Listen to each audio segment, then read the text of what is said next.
আসসালামু আলাইকুম। প্রিয় দর্শক, আমরা ময়মনসিংহের হালুয়াঘাট উপজেলায় একটি প্রত্যন্ত গ্রাম, সেখানে বসে আছি। আর আমার পাশেই আমাদের শ্রদ্ধেয় কৃষকগণ, ওনারা ওই যে দুপুরের খাবার খাওয়ার জন্য এখানে তারা বসেছেন। একজন আমাদের প্রিয় কৃষক, উনি এই ক্লান্ত দুপুরে পরিশ্রমের পর দুপুরের যে তাদের ক্যালোরি মেটানোর জন্য উনি খাওয়া দাওয়া করতেছেন। পাশে আমার সাথে আরেক ভাই, উনি আখ খেতে কাজ করেন। আমার এক চাচা, উনি পাট খেতে কাজ করে। এখন ওনাদের নিয়ে বসে আমরা সময় কাটাইতেছি। অত আনন্দ ভালো লাগতেছে এই জন্য যে মানুষগুলো আমাদের পরিশ্রম করে আমাদের খাদ্য যোগায়। যে মানুষগুলোর কারণে আজকে আমরা শার্ট প্যান্ট করে বিভিন্ন জায়গায় বসে আছি, রাজনৈতিক ক্ষমতায় অধিষ্ঠিত হয়েছি, অর্থনৈতিকভাবে সমৃদ্ধ হয়েছি। সেই দেশের যে কৃষক, তাদের প্রতি আমাদের কোনো সম্মানের আক্ষেপ নেই, অথচ একটু সম্মানের আশায় আমরা অনেক করে থাকি। আখ চাষি ভাইদের সাথে আপনারা দেখতে পাচ্ছেন যে আখের এখন পুরো সময় কাজ করার জন্য আমাদের একজন শ্রদ্ধেয় মুরব্বী কৃষক, উনি আখকে পরিচর্যা করতেছেন। আসসালামু আলাইকুম। ওয়ালাইকুম আসসালাম। আপনি কত জমিতে আখ চাষ করছেন? আমি 12 শতাংশ জমিতে। 12 শতাংশ জমিতে। কি জাতের আখ এটা? এটা মুন্সিগঞ্জে। মুন্সিগঞ্জে দেশি। দেশি।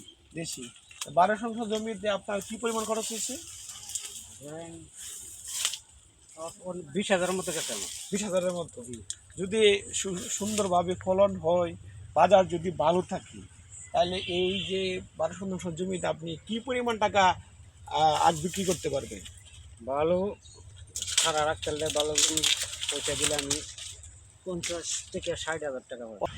যে আখের আপনার কী ধরনের সমস্যা হতে পারে?